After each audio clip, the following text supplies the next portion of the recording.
மசாலா செங்கநெல் போட்டு உப்பு மஞ்சள் தூள் போட்டு கொஞ்சம் நம்ம பேக்கிங் சோடா செய்வோம்ல அது வந்து போட்டுக்கோங்க. நல்லா காலிஃப்ளவர் பார்த்தீங்கன்னா நல்லா வந்து குட்டி வச்சுக்கலாம். சேர்த்துக்கலாம் cauliflower 65. Hi friends, welcome to சமையல் செய். எல்லாரும் எப்படி இருக்கீங்க? நல்லா இருக்கீங்களா? இன்னைக்கு பாத்தீங்கன்னா குட்டிஸோட ஸ்நாக்ஸ்க்கு வந்து காலிஃப்ளவர் பக்கோடா செஞ்சிருக்காங்க. ரொம்ப ரொம்ப டேஸ்டா இருக்கும். சாப்பிட்றதுக்கு ரொம்பவே ஹெல்த்தியும் கூட. இதை வந்து சிம்பிளா டேஸ்டா எப்படி செய்யலான்றத பார்க்கலாம் வாங்க. காலிஃப்ளவர் வந்து பாத்தீங்கன்னா நல்லா பிளான்ச் பண்ணி எடுத்துக்கினாங்க. ரொம்ப வேகக்கூடாதுங்க. சும்மா சுடுதண்ணியில் போட்டு உப்பு மஞ்சள் தூள் போட்டு கொஞ்ச நேரம் வச்சு எடுத்துருக்கேன். இப்போ வாங்க இதுக்கு தேவையான மசாலா என்னென்னு சொல்லிட்டு பார்த்துடலாம். ஃபர்ஸ்ட் பாத்தீங்கன்னா கார்ன்ஃபிளவர் மாவு பாத்தீங்கன்னா 2 டேபிள் ஸ்பூன் அளவுக்கு எடுத்துக்கிறாங்க.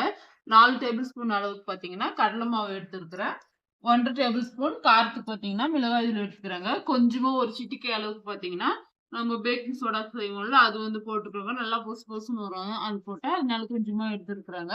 அடுத்ததா பாத்தீங்கன்னா கொஞ்சமா ஃபுட் கலர் எடுத்துக்கிறாங்க. கலரை நல்லா கலர்ஃபுல்லா இருக்கட்டும்ட்டு உப்பு வந்து பாத்தீங்கன்னா 1/2 டேபிள் ஸ்பூன் எடுத்துக்கிறாங்க. இதெல்லாம் வந்து போட்டுட்டு நல்லா வந்து மிக்ஸ் பண்ணிக்கலாம். அரிசி மாவும் வேணும்னா போட்டுக்கோங்க. நான் பாத்தீங்கன்னா இன்னைக்கு சேர்க்கல. அரிசி மாவு சேர்த்தீங்கன்னா நல்லா வந்து மேல நல்லா மொறு மொறுன்னு ரொம்பவே நல்லா இருக்கும். இந்த மசாலா எல்லாம் பாத்தீங்கன்னா எல்லா பக்கமும் படுற மாதிரி நல்லா வந்து மிக்ஸ் பண்ணிக்கலாம்.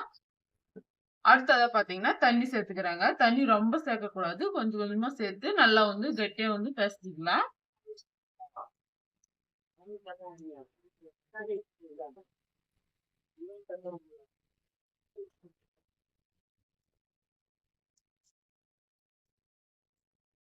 இந்த சில்லி பாத்தீங்கன்னா ரொம்பவே நல்லா இருக்குங்க. குட்டீஸ் பாத்தீங்கன்னா ரொம்பவே பிடிக்கும். அதனாலதான் இன்னைக்கு செய்யறேங்க.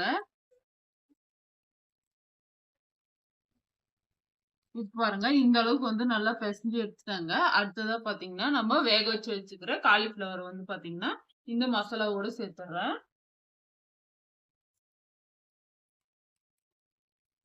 சேர்த்து நல்லா வந்து மிக்ஸ் பண்ணிக்கலாங்க. இந்த மசாலாவும் காலிஃபிளவர் நல்லா வந்து ஒண்ணு சேர்ந்து வரணுங்க.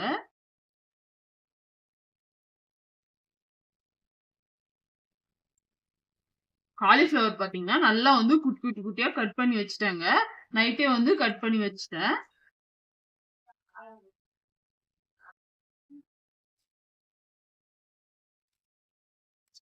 நல்லா இது வந்து பிசைஞ்சிட்டு கொஞ்ச நேரம் வந்து ஊற வச்சுக்கலாம். ஊற வச்சதுக்கு அப்புறமா பாத்தீங்கன்னா நம்ம பொரிச்சு எடுத்தோம்னா ரொம்பவே நல்லா இருக்குங்க.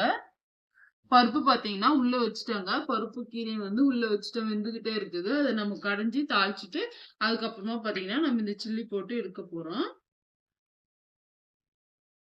அவ்வளவுதான்ப்பா. சூப்பரா வந்து மிக்ஸ் பண்ணிட்டேன். நம்ம எண்ணெயில போடும்போது வந்து கொஞ்சமா வந்து கருவேப்பிலை போட்டுக்கலாம். இப்பயே போட்டுனோம்னா மசாலாவுல எல்லாம் ஒண்ணும் சேர்ந்துட்டு அந்த அளவுக்கு வந்து நல்லா இருக்காது. பொரிக்கும் போது நம்ம போட்டு பொரிச்சுக்கலாம். இது அப்படியே வந்து ஊறட்டும் நல்லா வந்து.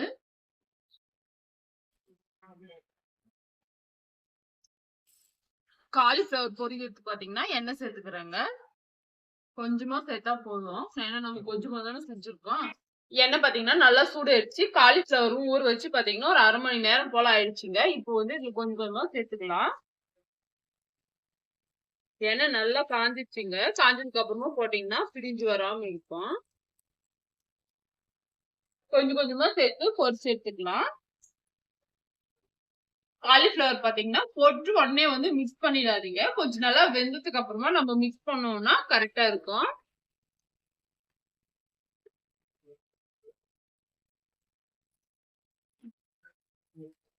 ஒரு பக்கம் பாத்தீங்கன்னா நல்லா வெந்துச்சுங்க. நல்லா வந்து இது போல வந்து ஒன்னோடு ஒண்ணு ஒட்டிட்டு இருக்கும். அதெல்லாம் இது போல வந்து உடைச்சு விட்டுக்கலாம். பாத்தீங்கன்னாலே தெரியும் மசாலாவெல்லாம் பிரிஞ்சு போகாம காலிஃபிளவர் 65 எவ்வளவு சூப்பரா இருக்குதுன்னு சொல்லிட்டு பாருங்க. ரொம்பவே சூப்பரான பேசிக்கான மசாலா தாங்க போட்டிருக்கேன். ரொம்பவே நல்லா வந்திருக்கு. நல்லா வந்து ஃப்ரை பண்ணிக்கலாம். இன்னைக்கு பாத்தீங்கன்னா இந்த சைஸ் பூ வந்து 2 பூ எடுத்திருக்காங்க. இது எப்படியும் பத்த போறதுல எனக்கு நல்லாவே தெரியுங்க. குட்டீஸ்க்கெல்லாம் பாத்தீங்கன்னா ரொம்பவே பிடிக்கும். நல்லா விரும்பி சாப்பிடுவாங்க. நல்லா வந்து மிக்ஸ் பண்ணி நல்லா வேக வச்சு எடுத்துக்கலாங்க. எல்லா சில்லியும் பாத்தீங்கன்னா பொரிச்சு எடுத்துட்டாங்க. லாஸ்டா பாத்தீங்கன்னா கருவேப்பிலை சேர்த்துக்கலாம். கருவேப்பிலை வந்து இந்த எண்ணெயில சேர்த்துடலாங்க.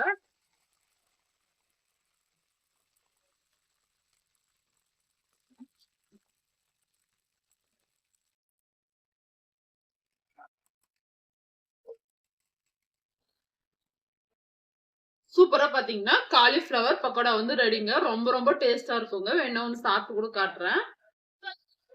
இது பாத்தீங்கன்னா குட்டீஸ்க்கே வந்து பத்தாதுங்க. கொஞ்சமா தாங்க செஞ்சிருக்கேன். டேஸ்ட் வந்து ரொம்பவே நல்லா இருக்குதுங்க. ஸ்நாக்ஸ் மட்டும் போட்டு வைக்க போறேங்க.